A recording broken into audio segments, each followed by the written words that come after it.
All right, greetings everyone. This is Eric, founder and CEO of Cubicle Investing. Definitely check out the website at cubicleinvesting.com. And if you're looking to improve your options trading, I do run a online options trading room where I provide mentorship. So if you're interested, the link is in the description below. The trading room is called Flip That Option. And yeah, so folks are having a lot of success. If you're interested, again, the link is in the description below. So today is, it's Monday, it's June the 23rd. It's approximately 11:08 a.m. Eastern Standard Time.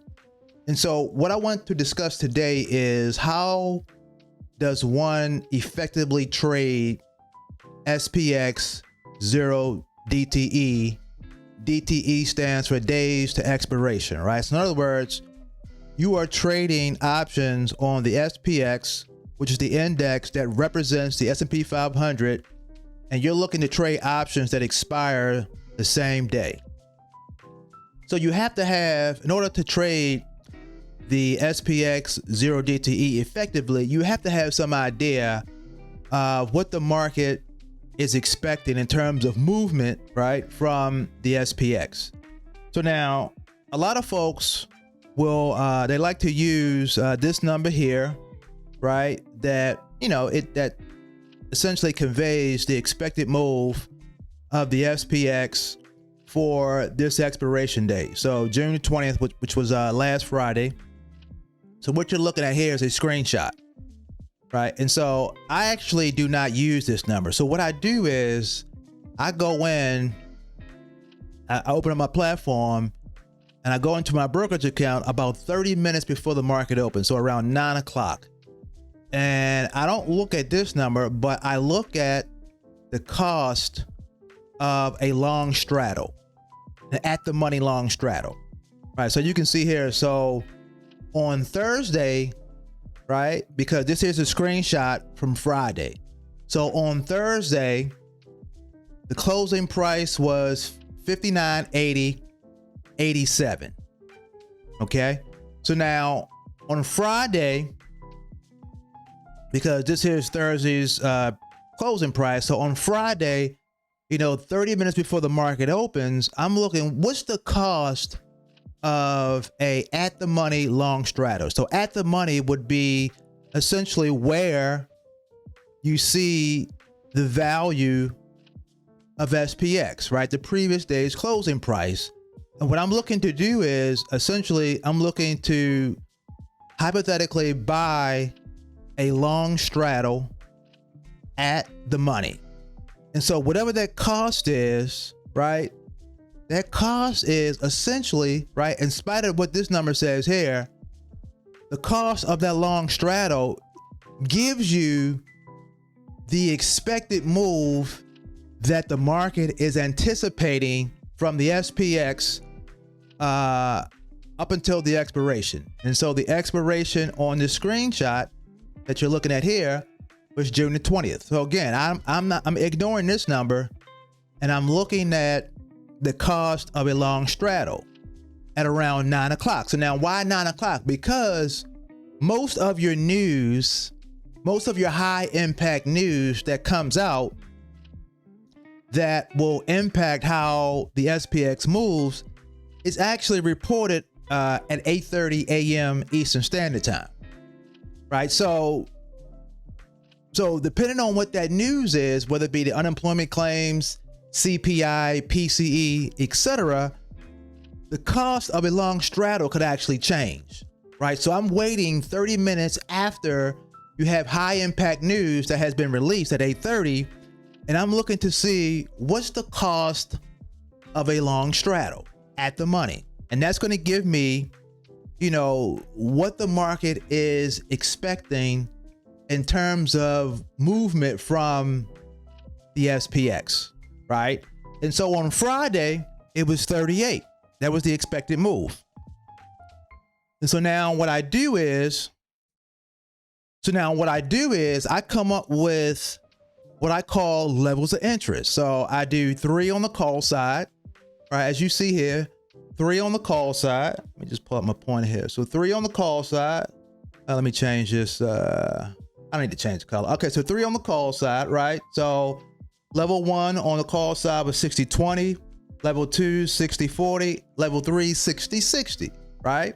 On the put side, 59-40, 59-20, and 5900. This is all based on the previous day's closing price, which was Thursday, right, of last week, and then the expected move for the current day, which was Friday. And so I have this spreadsheet that I developed, and it does all the calculations for me very quickly. I just type in the expected move, the previous day's closing price. And so I come up with these levels, and I send these levels out to my members and my Flip That Option mentorship program. And so my objective is to use these levels of interest as a point of reference to decide where I want to place my short strike and long strike, or where I want to place my position, whether it's going to be on the call side or on the put side. Okay. And so the highest probability position that you can place your credit spread, which is primarily what I trade, credit spreads on the SPX. I do naked options oftentimes on stocks, but on the SPX, it's strictly credit spreads. And so if I can get to level 3 is going to give you your highest probability. Notice I said probability. There's no certainties in trading, right? So there's probabilities. We're talking about statistics here. So it's going to give you the highest probability of walking away with the money at expiration, right? And so your 0 DTEs, the expiration is that day at 4:00 p.m. Eastern Standard Time. But it's not always prudent to place your position at level 3. So sometimes it's actually best to go to level 1. But again, it just depends on the price action of the SPX that particular day. And so what I do is at the end of each week, there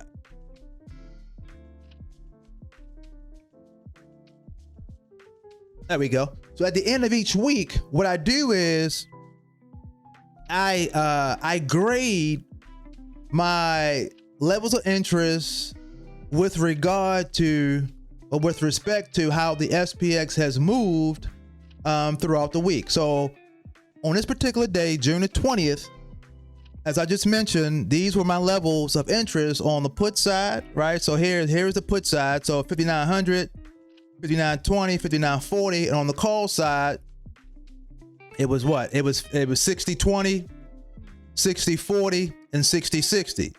So now the opening price on June the 20th was $59.99. And so the first thing that I'll look for before I even look to put on a trade is that the SPX has to move either 20 points above the opening price or 20 points below the opening price. Otherwise, I don't look to put on a trade. So now once that move takes place, now I'm looking at other variables to determine which side of the trade I'm going to place my position, whether it's going to be the call side or the put side, right? But as you can see here, just grading or looking at how did the levels of interest perform against the SPX's movement, as you can see here, level 1 around right before 10 o'clock, so around 9:35, 9:40, about 9:50 or 9:45, 9:50 so a.m. Eastern Standard Time, the SPX got really close to level 1, but it didn't breach level 1. It came back down, right? And as you can see, throughout the rest of the trading session, SPX pretty much moved sideways. So in other words, you could have either gone to level 1 on the call side, which would have been my preference, right? Or level 1 on the put side. And actually level 1 would have been level 1 probably would have been my preference because it actually dropped 20 points below the opening price, as you can see here, because of the red dotted line. It actually breached that, All right, so it dropped 20 points below the opening price, and my preference is to actually trade in the direction in which the SPX has made its 20-point move. But nonetheless, you can see that neither level 1 on the call side, right, or level 1 on the put side were breached. And so this is the way that I effectively trade the SPX 0 DTE. I'm always looking to have an idea of what the expected move is for today, for that particular day, and then I'm just multiplying. So level 1 is the expected move, level 2 it's 1.5 times the expected move, and level 3 is 2 times the expected move. And so rarely, it's been my experience, rarely does the SPX finish the game beyond 2 times the expected move. That's been my experience, and I've been trading this for for several years, ever since the advent of daily expirations on the SPX. And what I've noticed is that rarely does the SPX, now there are times where it will breach level 3, right, on either the call side or the put side, but rarely, I didn't say never, I said rarely does it finish the trading session beyond level 3.